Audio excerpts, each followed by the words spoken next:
Welcome back to the Deep Dive. Today we are taking on a figure who has been, well, at the center of global political drama for nearly a decade now, Emmanuel Macron. He really is. A political anomaly, the disruptor, the youthful leader who arrived like a meteor. And whose tenure has been defined by just constant, exhausting crises. It's a truly meteoric political trajectory. I mean, he was born on December 21st, 1977. He's been president of France and also co-prince of Andorra since 2017. And his place in history was sealed from day one, really. When he was first elected, he was just 39 years old. That made him the youngest French president ever. And get this, the youngest head of state since Napoleon. That comparison alone, Napoleon, it just sets the stage for high drama, ambition, and, well, ultimately a lot of resistance. Exactly. And our mission here, for you, the listener, is to really unpack this complex figure. We're using a whole stack of sources, articles, biographical notes, political timelines. Right. We want to go from his pretty unusual personal story and that pivot into high finance all the way through to the constant crises and, the revolving door of prime ministers that's defined his second term, especially as we look at the gridlock of late 2025. It's not just a timeline. It's an effort to understand the forces at play, from international cyber attacks hitting his campaign to huge domestic unrest and these high-stakes global power struggles. All of it has shaped the tenure of, I think it's fair to say, France's most dynamic, modern leader. Okay, let's unpack this journey. And we have to start at the beginning because to get the political Macron, you first have to understand the academic and personal rigor that shaped him. When you look at Macron's early life, what's striking is that it's not a path built for, retail politics. It seems designed for elite administration, for pure intellectual firepower. Far from it. He was born in Amiens. His parents were both highly educated medical professionals. His mother, a physician, his father, a professor of neurology. So a very academic household. Very. They divorced later, in 2010. And while the family was secular, he made this pretty independent choice to be baptized Catholic at age 12. It's interesting. It is. It's maybe a subtle hint of his later ability to, cross traditional divides, though today he identifies as agnostic. That intellectual blend seems so crucial. He didn't just go to good schools, he went through the absolute crucible of French elite preparation. Precisely. His education was a master class in relentless selection.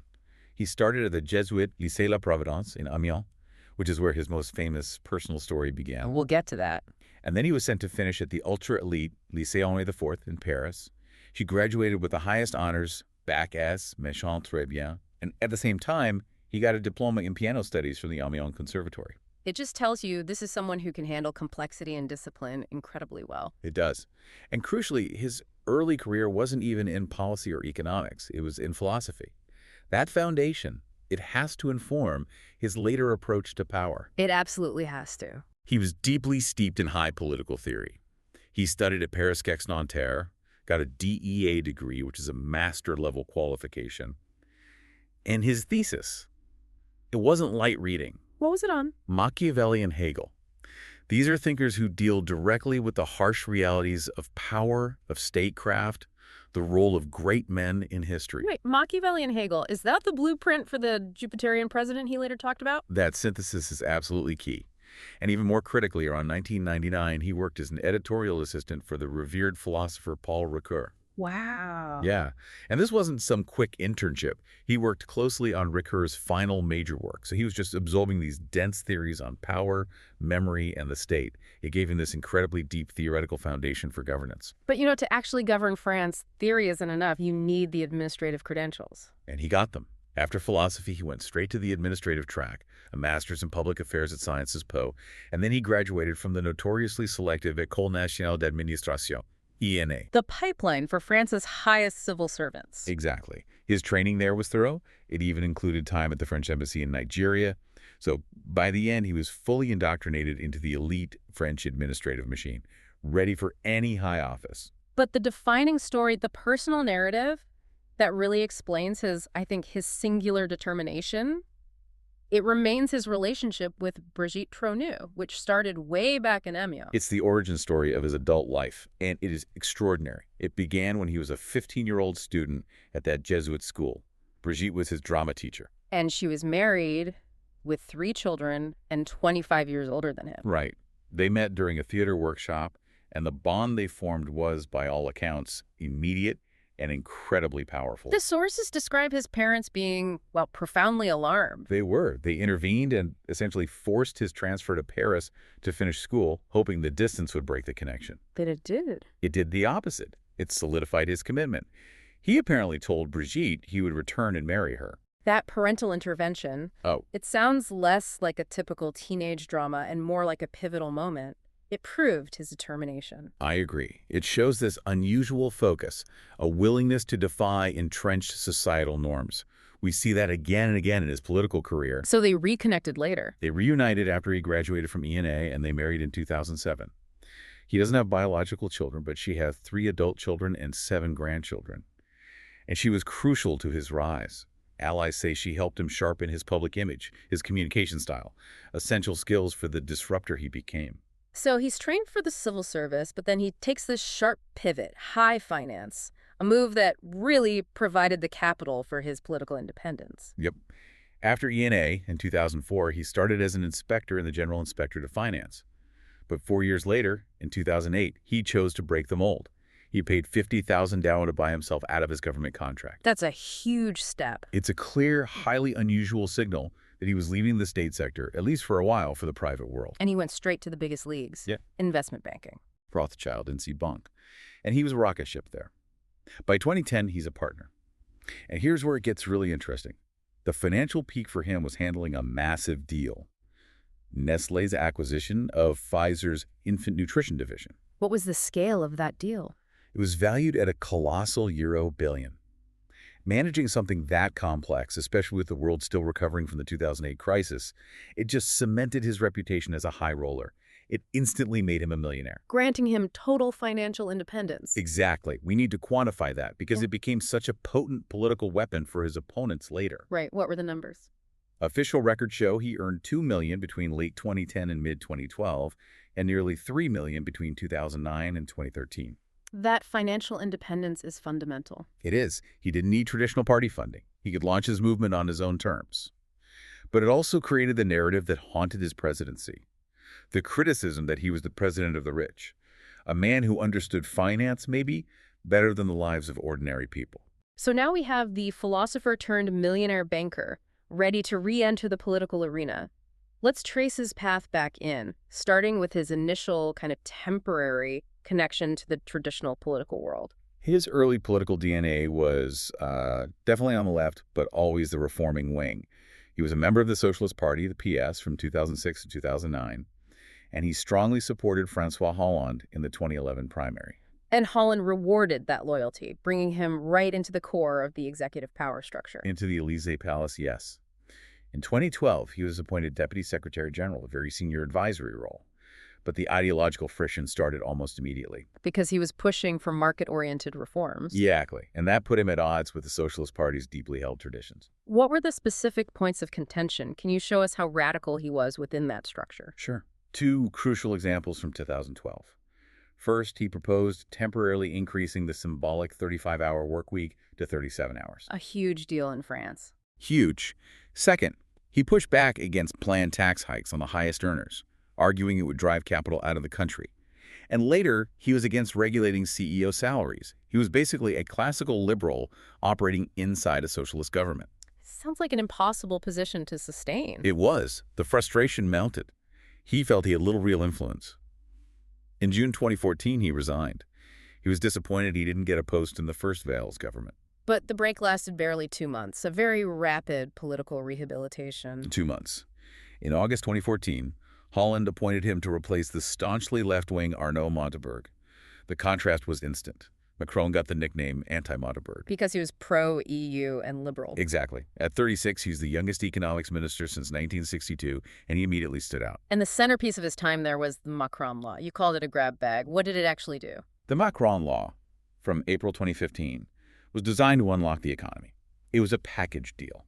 It liberalized rules on Sunday and night work, which unions hated.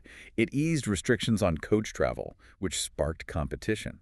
It reformed regulated professions like barristers and auctioneers. It was an unmistakable declaration of intent. It was. He was going to modernize the French economy whether the political establishment liked it or not. And getting it passed, well, that created the template for all the political drama that would follow him, relying on special constitutional tools. Exactly. Because of deep divisions within his own socialist majority, Prime Minister Manuel Valls knew it wouldn't pass a normal vote. So he used the special Article 49.3 procedure. Let's define 49.3 clearly for the listener because it becomes his signature tool later on. Okay, so in simple terms, Article 49.3 lets the Prime Minister adopt a law without a full vote. But, and this is crucial, it automatically triggers a motion of no confidence. So the government is basically staking its entire survival on the bill. Yes. If the no confidence motion fails, the bill passes. If the motion passes, the government falls and the bill dies. It's the political nuclear option. You bypass consensus to enforce executive will. It worked then, and it set him on a collision course with his own party, which led him to found his own movement. On April 6, 2016, in his hometown of Amiens, he founded En Marche, On the Move, an independent, social liberal, fiercely pro-European movement designed to transcend the left-right divide. Holland must have been furious. He was. He immediately saw it as a threat, reprimanded him for it. Tensions escalated, and by August 2016, Macron had resigned to focus on his presidential campaign. So by the time the 2017 campaign really kicked off, he crafted this fascinating identity, the ultimate outsider, who was also the ultimate insider. He ran on a democratic revolution platform. He promised to unblock France, and he specifically criticized Holland for wanting to be a normal president. Right, this is where the Jupiterian idea comes from. Yes. Macron declared France needed a Jupiterian presidency. He wanted to be majestic, authoritarian, above the political fray, drawing directly on his studies of Hegel and Machiavelli. That unconventional rise immediately drew criticism, though, that he was being propelled by forces outside the electorate. For sure. Opponents on both the far left and far right labeled him the media candidate. Meaning? They argued he got extensive favorable coverage because of his ties to media owners, people who owned Le Monde, Nouvel Observateur. The narrative was that the elite were marketing him like a product, especially given his background in high finance. And the 2017 election was also targeted by a major cyber attack, a sign of the new geopolitical landscape. The Macron leaks. May 2017, just 2 days before the final vote, 9 gigabytes of campaign emails and documents were anonymously posted online. His team called it a massive and coordinated hack meant to destabilize the election. And was the attack ever attributed to anyone? Security firms, Trend and Micro in particular, later connected the spear phishing attacks to the infamous Russian hacking group Fancy Bear. The same group linked to the DNC hack in the U.S. The very same. The Kremlin denied it, of course, but the incident showed that digital warfare was now integral to major European elections, and Macron, with his pro-EU, anti-Russian stance, was a clear target. Despite all that, the controversies and the hack, he won decisively. But the details of that victory are telling. He got 66.1% of the vote against Marine Le Pen. It looks like a landslide. But it wasn't that simple. No. It was marked by record abstention over 25%. And 8% of ballots were blank or spoiled. So a huge chunk of the electorate was voting against the far right, not enthusiastically for the new president.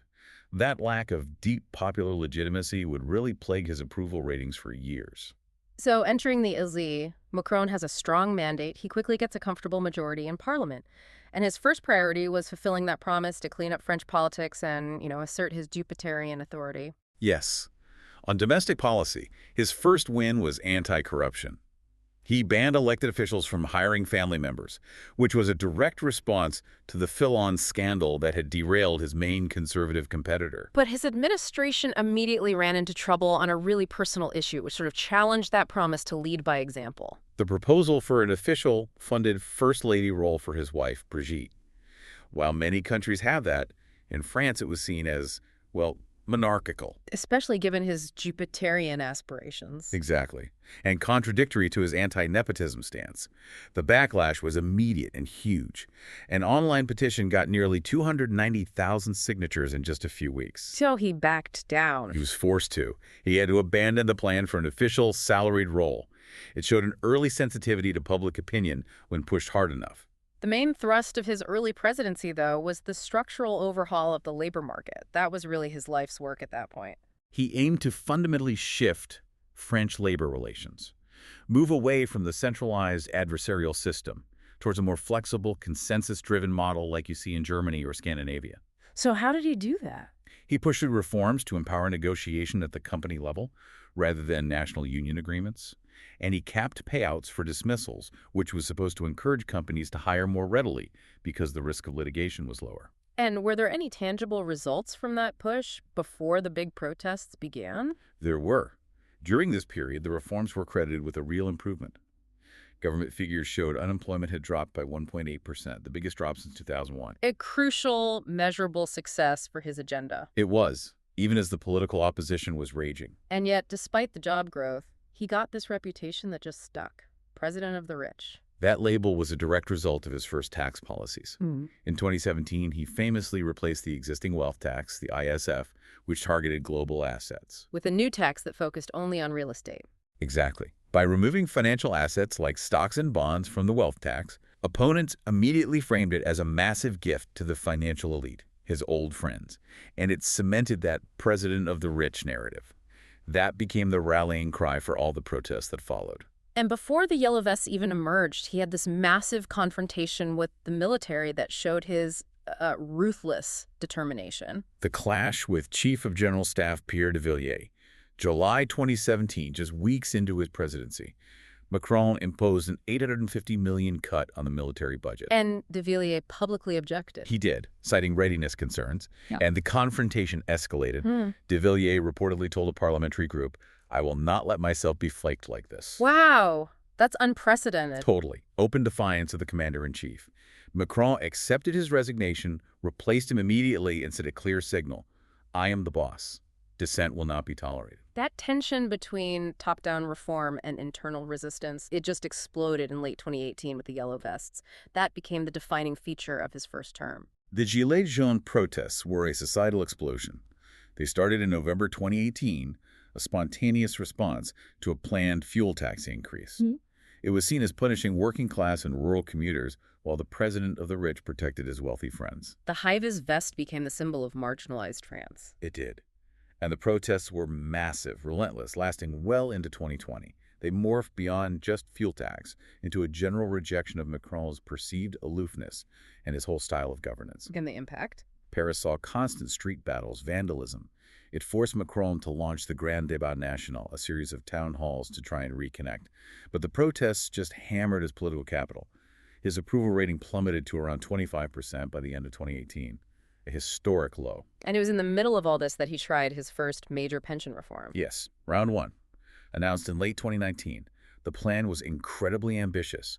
Scrap the 42 separate old professional pension schemes and create a single, unified, points-based national system. Which the unions feared would disadvantage public workers. And raise the effective retirement age. So it led to weeks of massive strikes, total paralysis of public transport. And the political consequence? The government struggled. They compromised on the retirement age, but still had to resort to using Article 49.3 again to force it through. And then, COVID-19 hit. And the whole thing was shelved. The entire draft was pulled during the lockdown in March 2020.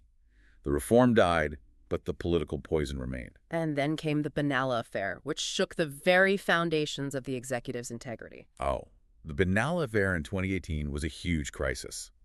Alexandre Benalla, a top member of Macron's personal security team, was filmed beating a protester while posing as a cop. The video was explosive, but the real issue was the cover-up. Exactly. The Élysée failed to refer the case to prosecutors immediately. Instead, Benalla just got a mild 15-day internal suspension. It caused a political storm. The opposition claimed the presidential office was deliberately shielding one of its own from the law. Shifting gears to foreign policy, Macron became known for this highly personalized, assertive diplomatic style. He established a reputation for aggressive body language, all designed to project strength. We all remember that power struggle handshake with Donald Trump at the 2017 NATO summit. It was analyzed globally. It was. But he wasn't afraid to confront foes either.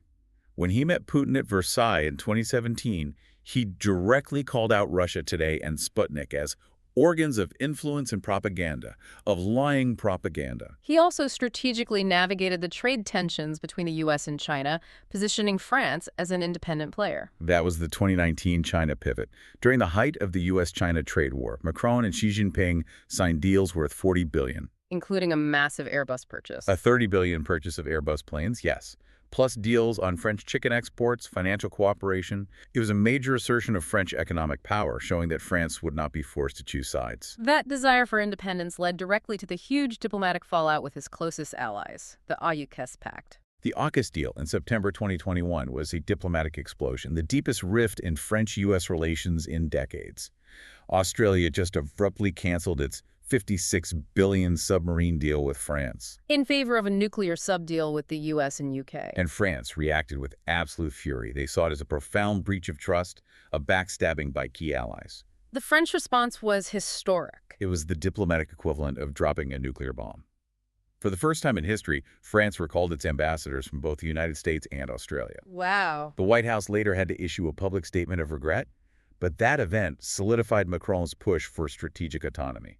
The idea that Europe cannot depend on the U.S. and must fend for itself. And in spite of this incredibly turbulent first term, he still secured re-election in 2022. He became the first incumbent to win re-election since Chirac in 2002, again defeating Marine Le Pen. He won with a healthy 58.55% to 41.45%. And there's always a but with these numbers. Here's that critical detail again. The enthusiasm was missing. The participation rate among registered voters was just 38.52%. The lowest since 1969. Voters feared Le Pen, but they were deeply reluctant to endorse Macron. So a mandate defined by political fatigue, not popular zeal. Exactly. And finally, before we move to the even more tumultuous second term, we have to touch on his other official role, co-prince of Andorra. It's this unusual inherited title he gets ex officio as president of France. A fascinating little anecdote came during the COVID pandemic. The Andorran government asked France for economic aid. Macron refused, citing European Central Bank rules that prevented the Bank of France from offering loans to another country without ECB approval. It shows the limits of that historical power. Macron's second term, starting in 2022, immediately felt like a whole different political world. The instability started right away, not on the streets this time, but in the legislature with the collapse of his parliamentary majority. The 2022 legislative election was a complete disaster for his coalition. It resulted in a hung parliament, France's first minority government since 1993. How badly did they do? They fell 38 seats short of the 289 needed for an absolute majority. And crucially, his key parliamentary leaders, guys like Richard Ferrand and Christophe Castaner, lost their own seats. It effectively decapitated his political structure. Which instantly meant political gridlock for his new prime minister, Élisabeth Borne. Borne, the second female PM in French history, led an administration defined by just extreme legislative pain.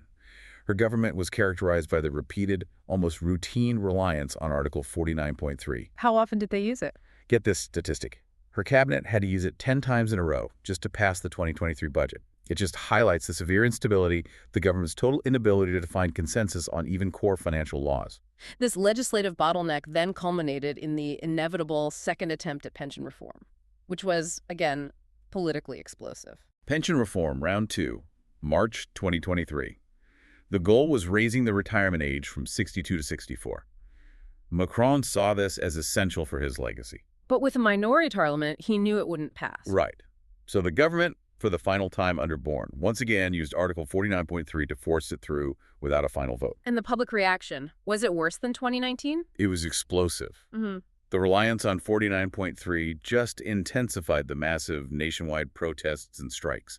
Images of burning barricades in Paris, millions on the streets. But this time, Macron refused to compromise. The law passed, but the government's legitimacy was just shredded. Using 49.3 meant the government was constantly facing challenges to its very existence. Absolutely. The Borne government had to endure 17 no-confidence motions. She narrowly survived one in March 2023 by only 9 votes. The government was permanently hanging by a thread. And the instability wasn't just in parliament. It spilled violently onto the streets in the summer of 2023. The Nahal Merzouk riots. Unrest after the fatal police killing of the 17-year-old Nahal M. The riots became widespread and intense, reflecting deep frustration over policing, racial inequality, and poverty. And Macron's administration took a hardline response. Deployed 45,000 police officers. The justice minister advised courts to apply harsher, faster sentences. And the result? Over 2,000 arrests in the first week alone, many of them minors. It just showed how quickly the government would use a hard judicial response to a social flashpoint. The social fabric was clearly under enormous stress. And amidst all this, the immigration debate generated a crisis that splintered his coalition even further. A major political defeat. The government's initial immigration bill was unexpectedly defeated in December 2023, a spectacular debacle. To save it, they had to negotiate a drastically hardened version with the conservative Senate. So measures like quotas and restrictions on family reunification. Yes, and that compromise meant getting support from the far right. The final bill passed, thanks largely to the far-right national rally. What was the political cost of that? It caused a huge rebellion within Macron's own coalition. His health minister immediately resigned.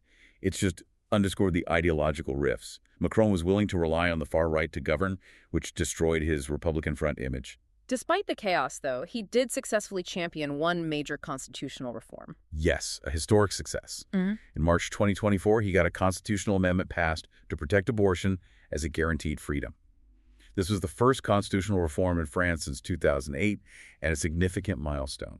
Now we get to the political crisis of 2024 and 2025, a sequence of events, this revolving door of prime ministers that just has no modern equivalent. The trigger was the massive defeat in the June 2024 European elections. His group got only 14.6% of the vote, almost 17 points behind Le Pen's RN. And his reaction was immediate and shocking. He dissolved the National Assembly and called a snap legislative election, a huge gamble. That backfired profoundly. It did. His group placed a distant third. The result was an even more fragmented hung parliament. Total gridlock. This led directly to the stunning succession of short-lived governments. Let's just detail that rapid succession, because this is the heart of the current crisis. Okay, so Prime Minister Gabriel Attal resigned. Then Macron appointed the conservative veteran Michel Barnier, hoping to build a right-wing coalition. Barnier lasted how long? 3 months. He tried to pass the 2025 Social Security budget using Article 49.3. This immediately triggered a vote of no confidence. And he lost. On December 4th, 2024, the National Assembly toppled his government. It was an alliance of the far left and far right. The first French cabinet to be brought down by Parliament since 1962. A total rejection of the president's choice. And Macron blamed this on an alliance of the extreme left and extreme right, framing himself as the victim. Of course. And the chaos continued. He appointed the centrist veteran François Bayrou, who was himself toppled by a confidence vote in September 2025. He couldn't unite a stable base. The instability was reaching farcical levels. It was. Then Sébastien Lecornu, the Minister of the Armed Forces, was appointed PM. He resigned less than a month later over backlash about his government's composition. Macron reappointed him, but the whole sequence, Barnier, Bayrou, Lecornu, it just defines the crisis. A powerful president fundamentally unable to secure a working majority. But despite all that domestic chaos, he remains laser-focused on his grand European foreign policy vision, the strategic autonomy doctrine. This doctrine is central to his entire identity. It's born out of those Machiavellian theories and reinforced by the Akos's betrayal. He's delivered major speeches calling for Europe to reduce its dependence on the U.S. and become a third superpower. And his proposals are ambitious? Boosting European defense, moving away from U.S. intelligence, and even reducing reliance on the U.S. dollar. He's also taken a really strong, often provocative stance on Ukraine and Russia. He now calls Russia an existential threat to Europe. He welcomed Germany's massive rearmament plan. And regarding Ukraine, he visited Kiev in 2022 and called neutral nations complicit in the new imperialism. But the most controversial moment was suggesting French boots might go on the ground. Indeed. In February 2024, he controversially suggested sending NATO ground troops to Ukraine. It horrified many allies, but it was designed to inject strategic ambiguity into Russia's calculus. And he backed that up with hardware. In May 2024, he gave Ukraine permission to use France's SKLP-EG missiles against military sites on Russian soil. Moving to the Middle East, his position has also evolved over time. Yes. In October 2023, he condemned Hamas and supported Israel's right to self-defense. But as the humanitarian crisis deepened, he quickly shifted. By November 2023, he was calling for a ceasefire and urging Israel to stop bombing Gaza. And in 2025? In July of 2025, he announced France would officially recognize a Palestinian state at the next UN General Assembly, a significant shift. Finally, his dynamic with the U.S., particularly President Trump, it remained volatile, underscoring the friction in his autonomy doctrine. Their relationship is purely transactional and very public. After Israeli strikes on Iran in June 2025, Macron called for maximum restraint, a diplomatic rebuke.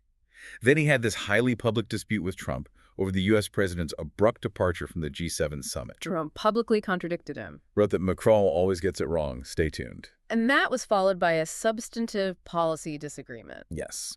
Macron quickly called Trump's subsequent airstrikes on Iranian nuclear sites illegal and counterproductive.